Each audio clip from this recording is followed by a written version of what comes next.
Hey everyone, welcome to Men's Couch. I'm your host today, Micah Blackwell, and I'm here with Kelly Kapic. Yeah, Kelly Kapic.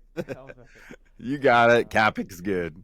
yeah, and I'm here to talk with him today about how I've been impacted by him and how um, I want to kind of promote what you've written in your book, and how Aw. I also want to um, live by that. Hmm. I haven't finished the book, but Hmm. I've read enough through it to really kind of to really get into it. So Hmm. yeah. That's great. I'm delighted to be with you. I mean, Oh men's couch. That's yeah. amazing. Here we Also, go. if you have any like thing you want to talk about, like about men's couch or the podcast or like men's mental health, like feel free to ask Sure. or anything. Yeah. Yeah.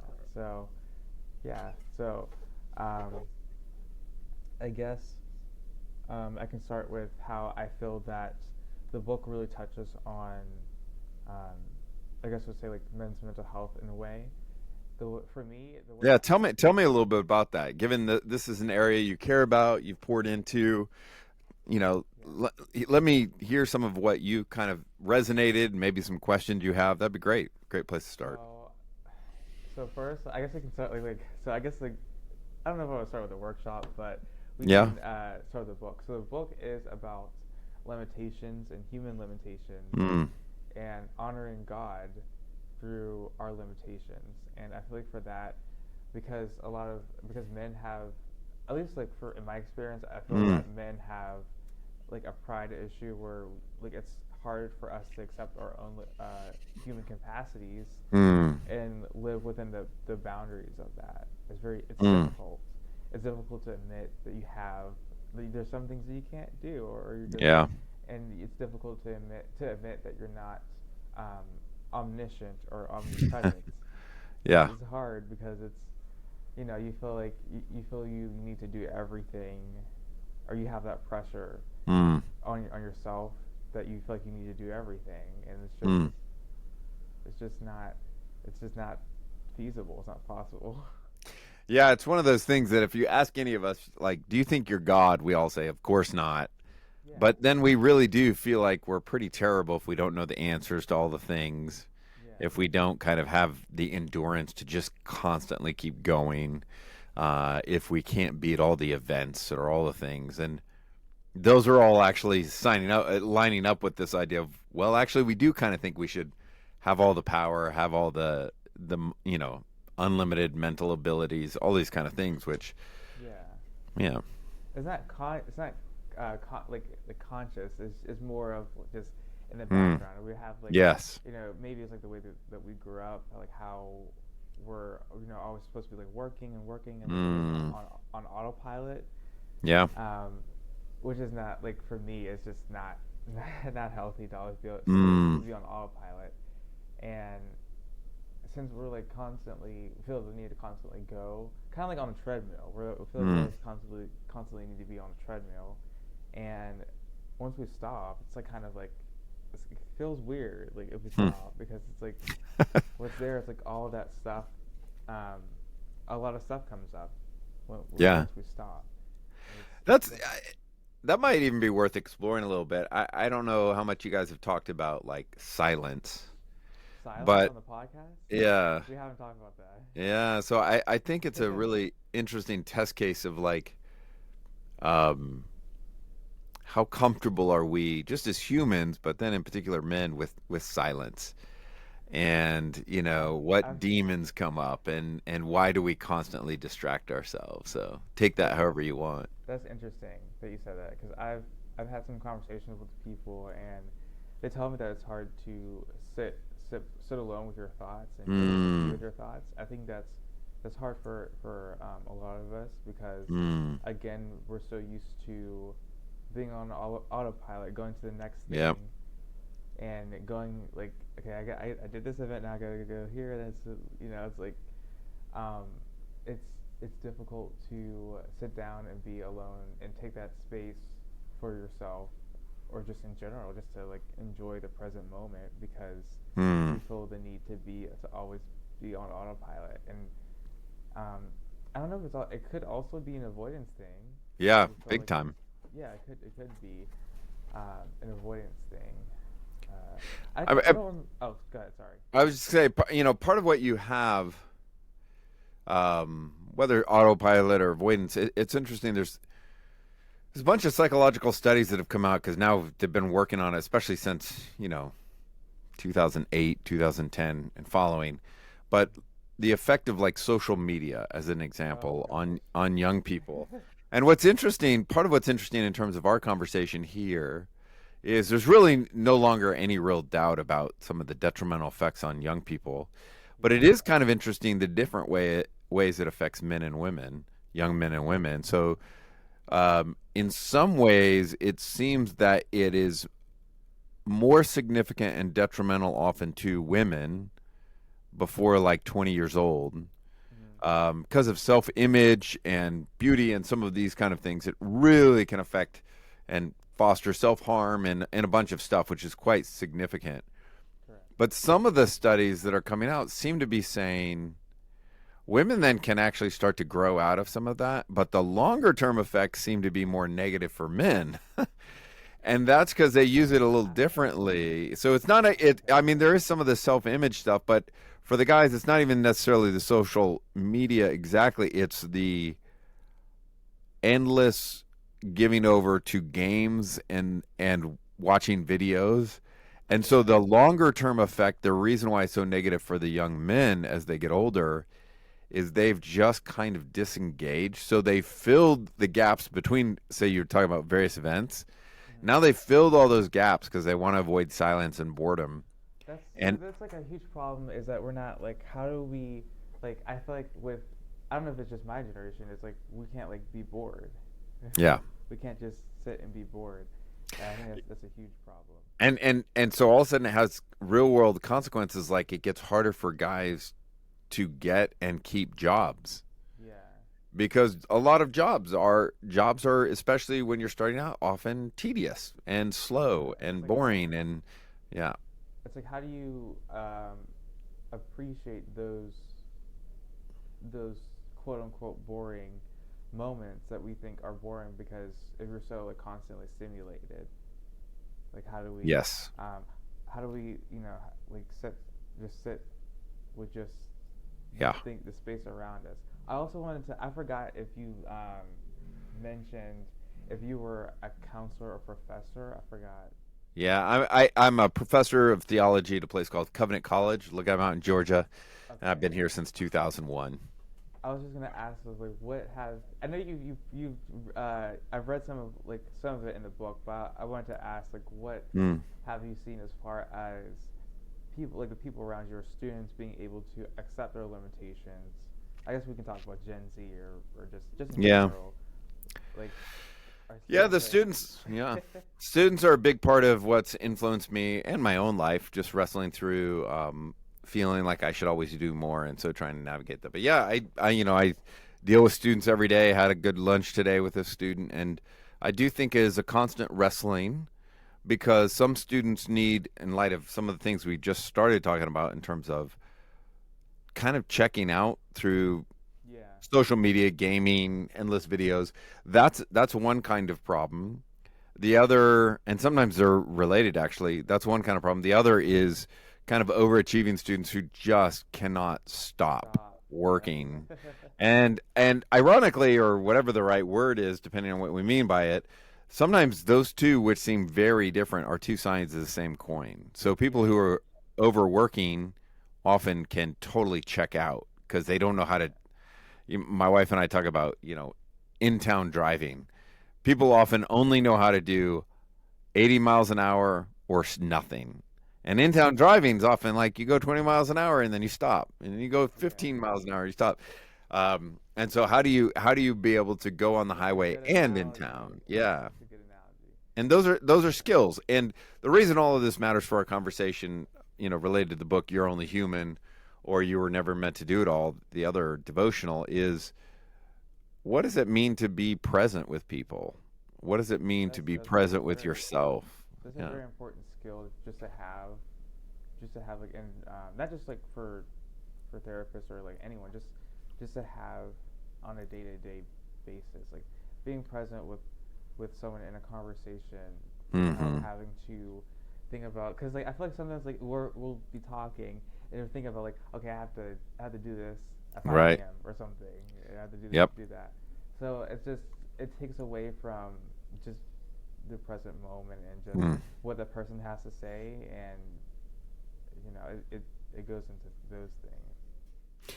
Yeah, and that's part of what relates again to what we were talking about earlier, where games aren't necessarily bad, social media is not necessarily bad, Yeah, etc. But part of what can be happening and does seem to be shaping people is it gets harder and harder to actually be present.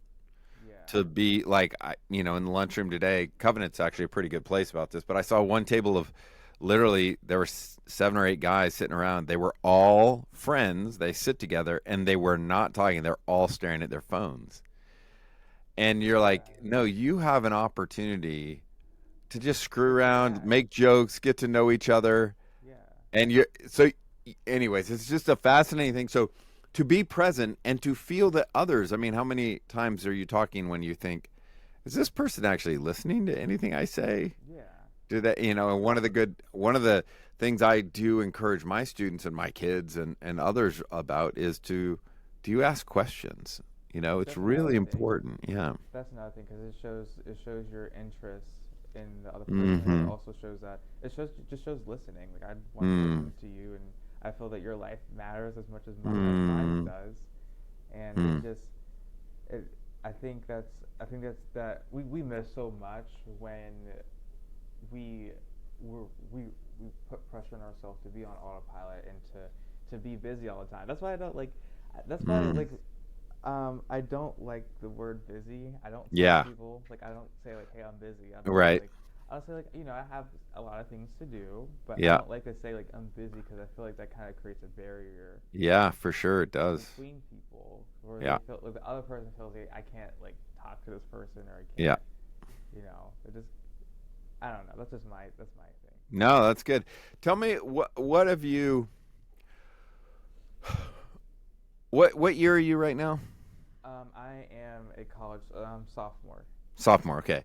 What have you found to be some of the biggest challenges as a student in terms of a different way of putting this? Or have you found things both inside of you or outside of you, pressures that you feel like are dehumanizing, right? Undermine your Oh. humanity in college, or what's that like? What's that Yes, and I wrestling didn't I been didn't like? really know about it until I met you, or until Mm. until I read the book.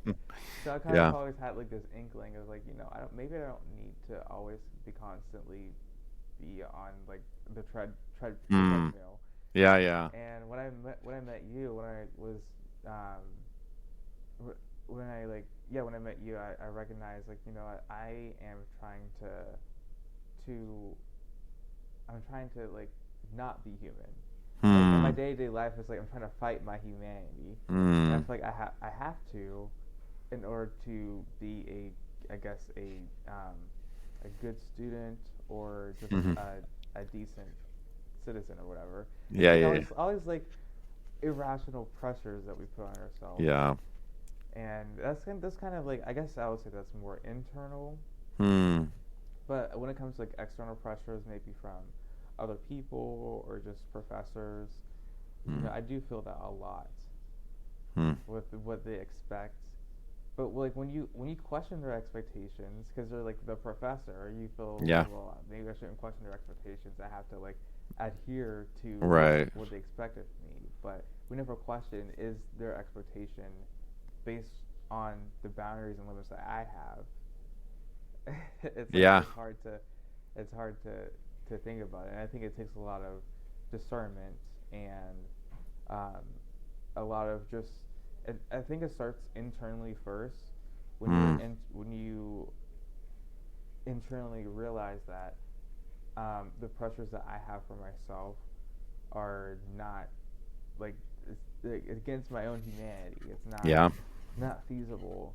I can't Hmm. expect myself to, and sometimes and that's like recently just been saying no. Like even saying no to things, it's like it can be difficult, because It's it's like, revolutionary. Yeah. It's very risky. yeah, Yeah. because it's you also have to deal with the guilt I Mm. would say like false guilt of saying no, but you also have to do with like if the other person is not as compassionate, Mm. they'll say like you should have been here or whatever. Yeah. All those expectations, and Mm. it's just the way around it is you have to like really stick to your boundaries and stick to Mm. your and as first understand first you have to understand your like you said in the book your limitations. I Mm. think that's like number one. You have to I guess acknowledge and accept because it's hard to accept Yeah. and then go from there to be more healthy to be more Yeah. healthy. And maybe we should pause and just give some of your listeners, who I assume don't know who I am and don't know about the book, but to make the quick argument so they kind of know what we're talking about. So when we talk about limits, um, from a Christian perspective, the idea is that God created the world and created humans. And when you start reading the scriptures, you read in Genesis, and the thing that's clear in the first chapter of the Bible in Genesis is God makes stuff and he keeps saying, "Oh, it's good, it's good, it's good." Mm-hmm. And that includes humans. And part of what's fascinating is part of the goodness of humans is that they're creatures, and to be Yeah, a creature yeah, by definition is to be limited in space, time, knowledge, and power. And God thinks that's good. That's to have limits doesn't make you a sinner. What sin does is distorts those limits, right? yeah, And so, a professor having expectations doesn't mean they're bad, and maybe they're very high. I mean, if you're going to be a physician and you're taking a class on biology or something, you need to know, but it may mean you can't take as many classes, right? It may mean that's you get a true. B rather than an A. So I Yeah, think sometimes when people first start hearing me talk, they think you want all the benefits without all the work. That's not it, right? no, It normally means there are consequences, and like you said, we have to learn to say no. We just have to learn, what does it mean to have a body, to be in relationships. yeah. So, anyways, that's at least some background for your listeners. And also, it's like going to Genesis is also appreciating what the humanity that we have. Yeah. It doesn't like I feel like like a big thing about that I noticed about your book is that a lot of people, I guess, shame Mm. their own like humanity and shame Yeah. the limitations that they have, feeling like I should be better than what I am, or they feel it's wrong to have Mm. Yeah. limitations. Yeah, to work through that. I mean, another way of talking about it is this idea of humility. And Yeah. humility is ultimately, from a Christian perspective, the acknowledgement that we're creatures. And to be a Yeah. good creature is to be dependent on God, Mhm. dependent on your neighbor, and dependent on the creation. And culturally, the idea of dependence is so negative for us. Yeah. But to be a real human is to Is think, if you yeah. just start asking people like, when have you most experienced joy? When have you Yeah. felt full? Well, it's often they'll think about, oh, I was with family or friends at a dinner and we were just laughing together and there was good food and all this. So many of these experiences, or the birth of a child, or whatever these Mhm. things, if you look at them, so often they're about interconnection, they're about Yeah. relationship, they're about these dependencies, right? Mhm. Um, so, And maybe I guess it might be scary to think about, or I guess shameful to think about that we depend on people, but it's not shameful mm, at all. no, yeah, Maybe it's like it could be that our priorities are like work, money, and then like relationships or yeah. something. Wait, it does reveal often, right?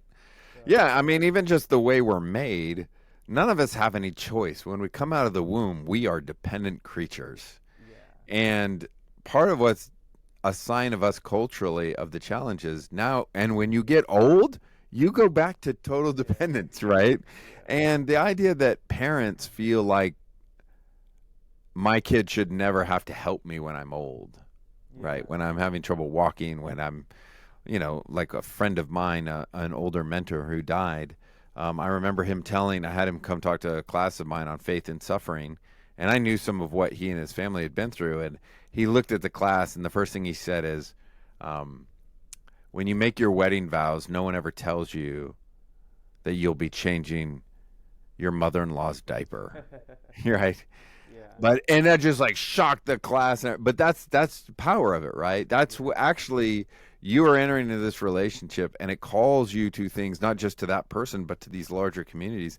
And that's Hmm. actually what love looks like. Love Yeah. looks like helping Yeah. the other in the weakness, and that's actually where beauty comes. But we And are so having afraid of it. and allowing someone else to, allowing other people to um, support you and kind of fill in the gaps where you're Hmm. lacking. It's like it's hard as especially as men, it's hard to do that Hmm. where you're allowing other To people ask for to help. Yeah. yeah to ask for help to kind of to see you and your mess.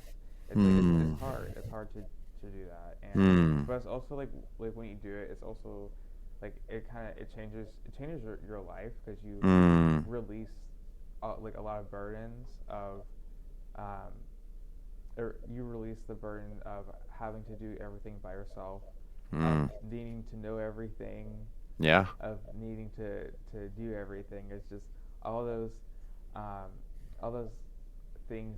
Those like kind of trying to be like we said earlier, trying to be like God. Yeah. All of those like pressures. Yeah. Like I feel like it's like what's killing us a little bit. Yeah. Like No, because it it's not we're not meant to be like God.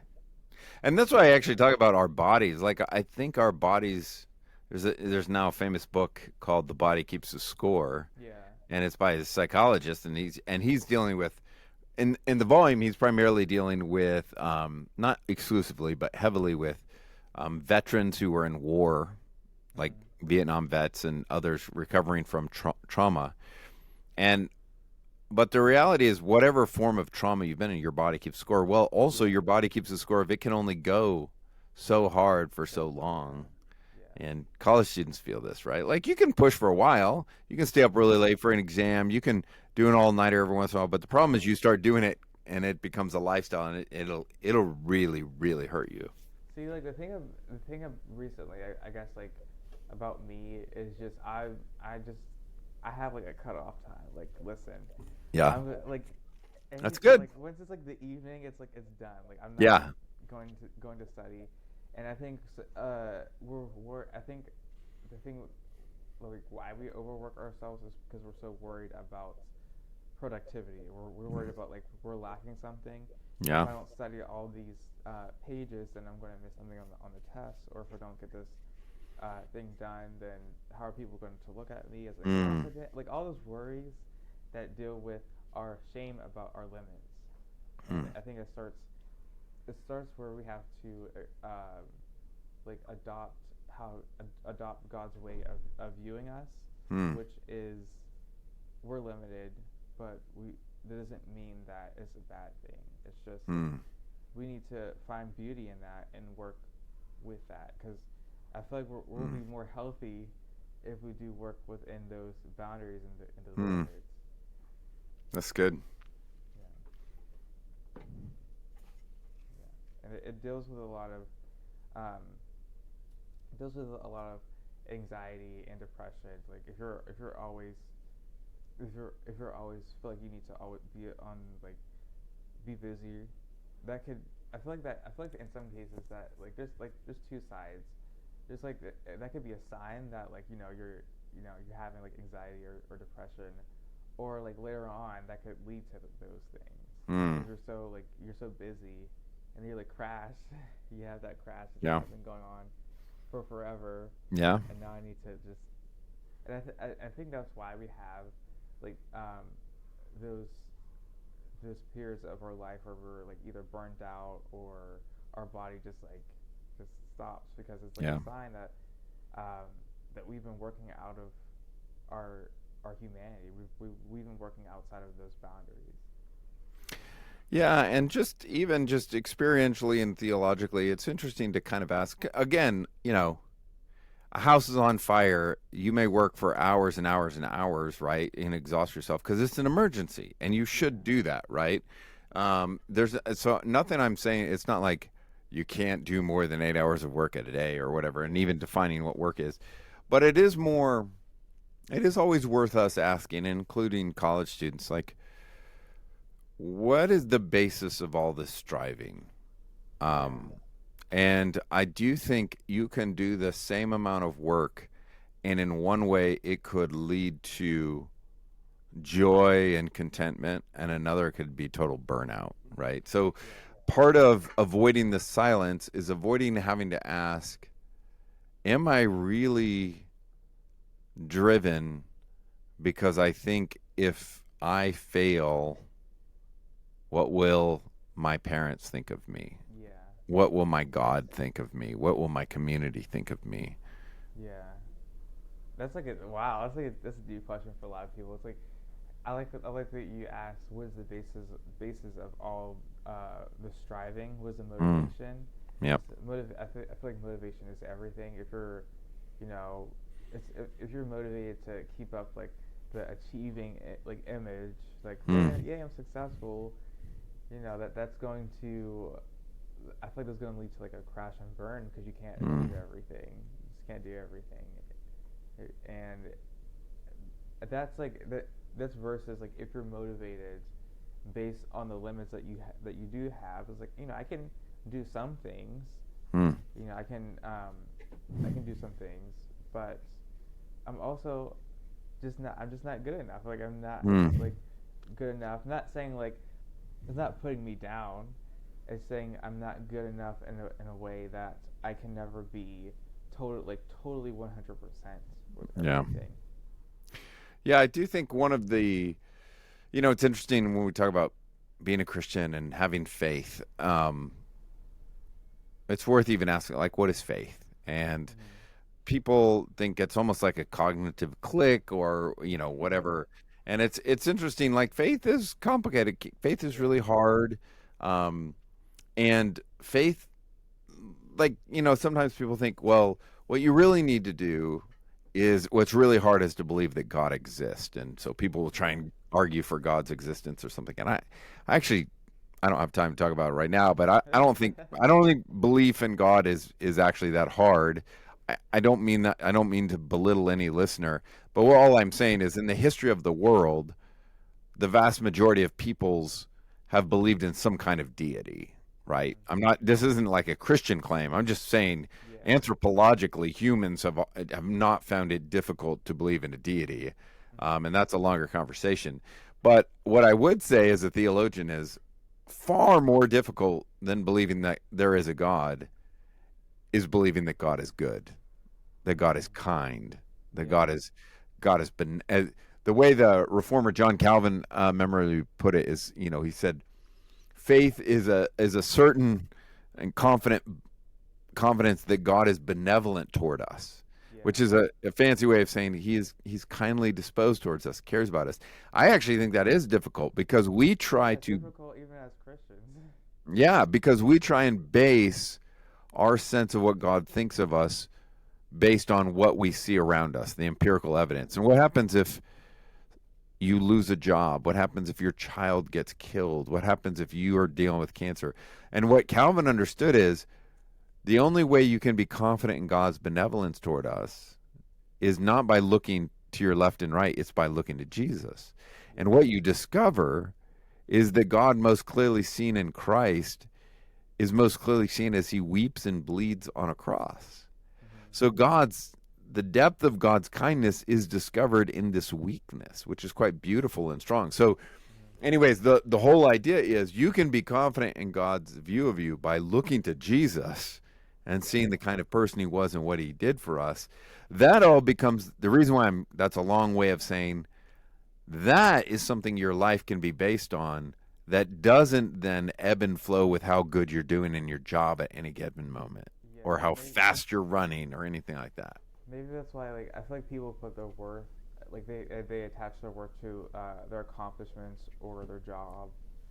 So when that or they feel like God is like a like performance based where like Yeah. if I'm just as good as like if I'm doing just as well, then God is happy with me. And so it's like if I'm not doing well, for something happens, or for like you said, if I lose my job, then God is like not happy with me. It's like that's not like God is not performance based. It's a very unstable way to live. Yeah. I mean, part of the beauty of the gospel, the good news, is it allows you to really be a grateful person when good things happen, when there are blessings, this idea, biblical idea, all good and perfect gifts come from above. So you can be grateful, but it also allows you biblically, when things are terrible, to lament, to cry Yeah. out, my God, why have you forsaken me? That is actually, that sounds negative. It sounds like it's against faith.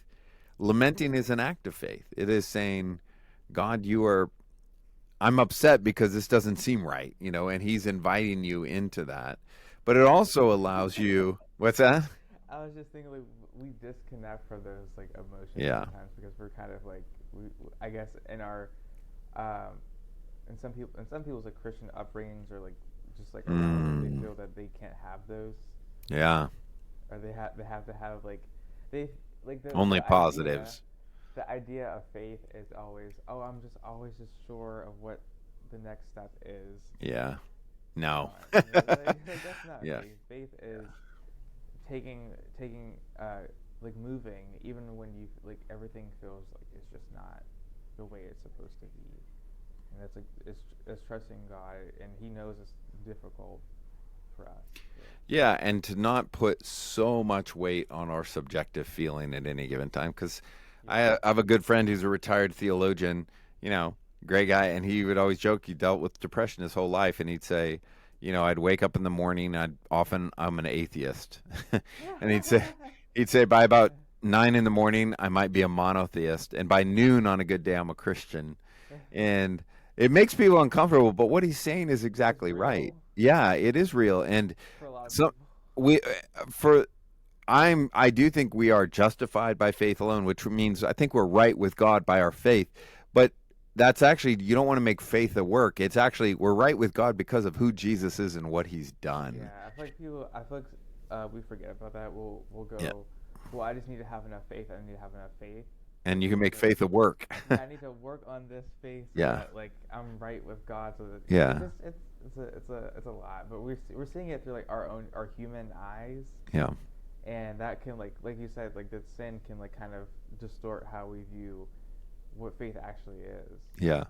And to wrap it around to your particular podcast on Men's Couch, it applies to not just men, but I think one of the test cases for these things, which will help you understand what you actually think God is like and how you relate to Him, is how comfortable are we when it comes to delighting in other people's gifts and strengths and Mm-hmm. encouraging them, because we are so often Affirming shaped. them. Yes, because we're so shaped in terms of competition, and I've got to win. Even when we don't say it and we know we shouldn't, we're Right. constantly manipulating and trying to win.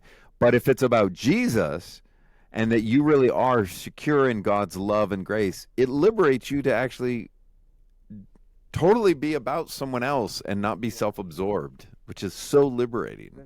That's like against. I talk about competition a little bit on the podcast about like how Mm, that's like it creates barriers to connection and how we're not it can, doesn't like sure.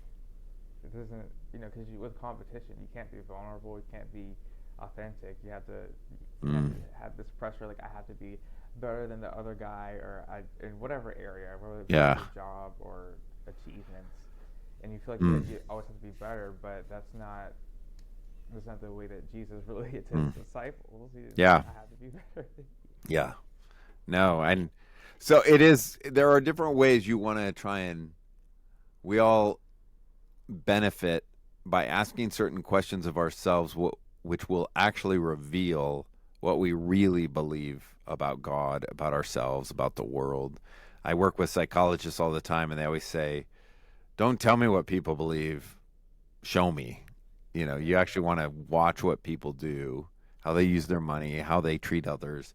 Those things will actually tell you what we believe, which is Or just like I fascinating. guess like even like just in yeah like you said like how like even in that like being in autopilot mode, it kind of Mm, shows like um that like your value might be like I always need to work, and mm, that could be like what kind of like what you secretly, you might not like know that you think that, mm, like some people don't know that, like you might not like consciously think that, but like deep down you think that this is where you get your value is mm, how much you're working, mm. and it's just yeah, like it's interesting. Yeah. Yeah, and I mean, people by and large know in general, just in self help literature and pop psychology, are like, don't just get your identity in your work. And people kind of know that stuff. But part of what I'm interested in the book, You're Only Human, and the devotional, You're Never Meant to Do It All, is to actually think about it theologically. Yeah. Like, otherwise, it's still just moralism. Like, how did God make us? What does God think about us? What Hmm. does a faithful life look like? Right? The deeper question is like, what is the good life? I think that's worth people talking about. And I think that's like Yeah. fundamental stuff. Mm. That's like fundamental stuff that that can be hard for people because it deals with like who am I, like those Yeah. identity It's questions. very hard. Yeah. Yeah. And to really, I mean, I encourage your listeners, my guess is most of them aren't married or anything, but it's college students or others, like have a meal with some friends and Yeah. make yourselves put away your phone and literally go around and just talk about this question, which at first seems obvious, but it is not. Yeah. Ask, you're in the perfect season of life to do this. What is the good life? Yeah. And What? start describing what is the good life. Because, I mean, if you're in America, whether we want to admit it or not, we are so driven by materialistic concerns Yeah. and these other things. So it's just much it's so helpful to have conversation with trusted people to see what surfaces, Yeah. because sometimes you'll realize, or you'll say all these really great things and you realize my life in no way reflects that, so I probably don't actually Yeah. believe Or that. like I want it to Yeah. reflect it, but like I realize that Yep. maybe like I've fallen into like the trap of a lifestyle that doesn't suit me, and for that was like for me for a Yeah. while. I just felt like I fell into like this workaholic Mm. lifestyle that's where I get all my worth from, and Yeah. it's like I fell into that, and it wasn't really until more recently that I realized that that's not really how I Hmm. need to live. Hmm. I'm I need like I don't need to just um, have rest on the weekends, but like I just Hmm. need to have it like as a daily thing. Yeah, that's good. So And like even yeah, that's really yeah, that's good. yeah, and that's And oh god, sorry. I was just gonna say, and that's part of why these conversations are helpful, not to make us feel guilty, but to awaken us to often the gap between what we'd actually like and what we're doing. What we're made for, Yeah. what we're made And for. That's and then and then you can start to address it in small and profound ways. I mean, yeah, like you said, simple things like, okay, at a certain time every day, at night, whenever it is, I'm no longer gonna quote unquote work after that. yeah, That sounds bad. It can be so liberating. yeah. And part of what happens is you actually find people actually will get their work done quicker because they have it. You're motivated because otherwise the work never ends, Yeah. and so everything takes longer. And also just like having other people um, be like having other people kind of be um, like keep you like on track and Yeah, like hey you need to like eat something because I think sometimes like it's yeah. at least at Or my stand up. at least at my college sometimes just like people like forget to eat. It's like Yeah, important to eat. yeah, Like yeah, it's kind of it's gotten to like those areas where yeah. like hey Primal. you're going to or hey I'm going to take you out somewhere and we're going Yeah, to walk because that's what you yeah. need. You need nature. Yep. Exactly, and that's I've been recently doing I was doing that more recently with a few couple of people, and it's Oh, like good. I'm trying to like it can be like difficult sometimes Yeah. because it's um like hey I'm gonna take you out to the mall or Mm. whatever or like outside because it was nice yesterday, and it was just like for a couple of hours just to just enjoy the sunshine. It's like it's Mm. not. I feel like we feel like we have to be glued to our Yeah. laptop or Yeah. work all day. It's like it's not healthy here. Yeah. And I just think we don't even, I mean, we all know if you look at how much time you spend every single day in front of a screen. And then if people, especially, and it's not just young people, but the amount of time on social media or videos or reels, Hmm. none of it just kind of adds up and you realize you really could go outside for an hour And Yeah, you that's like actually do some have the people. time if you actually just didn't sit there. But it takes a little bit of effort. I feel But like some the people like benefit, yeah, forget that. At least like in yeah, my either like yeah. friend group No, it's or real. or in my community, like some people like forget like you can go Yeah, outside. yeah, it is And I possible. guess it's like I because I don't know because I love nature so much and I'm Yeah, so like passionate about it. Sometimes it's like I mean sometimes it's like hard to like yeah. get other people outside. I'm trying to like encourage my friends like hey like Hmm. enjoy outside or the world's bigger than just what's here because it's like you kind of like miss like the mental benefits of that recharge that we're meant to Yeah, be like out in nature. It's not yeah. like No, that's real. Hey, listen, before I have to run a little bit, was there any other things you really want to make sure you hit on or you want to tell me about? I'm really enjoying your book. I think that I'm the chapter that I'm on. I think it's physical touch. Oh, yeah. Okay, I'm excited to kind of go into that because I think this is Mm, another thing about being human that we kind of like, especially as men, that we kind of like forget about or we just yeah, kind of like, ew, like what are you talking about? So yeah. I'm excited to go into that, and I also appreciate you coming on the podcast. It's like a really good You are conversation. welcome. It's a delight. No, it's a delight. I appreciate you doing. I mean, the touch thing is an example of part of what I'm interested in is just avoiding the extremes of. There has been so much abusive touch, which is Yeah, worth us lamenting and calling out. But I yeah, think then there can be an overreaction and forget we actually are made for touch. So how do you do it in a healthy, appropriate, godly way? Part of the ancient church really valuing people and calling if you see each other as brothers and sisters, and you're in a family, touch can be much healthier and appropriate, and whatever that looks like. Like that's you'd have to read the chapter to get to it. But anyways, I'm glad you're wrestling with it because yeah. that stuff really does matter. These are not just philosophical things, they do affect Fundamental our things lives. Yeah, that we yeah, they forget really about. do. Yeah. Well, thank you. I appreciate you looking at You're Only Human and the new devotional called You Were Never Meant to Do It All. So I'm hoping that those will help people. So Yeah, yeah. Thank you for being on the podcast again, and you got it. I'll probably hope to keep in contact. That sounds good, man. You got Yeah, this. I look yeah. forward to seeing what God does in your life. Thank you. Take care, my All right, friend. take care. Bye bye.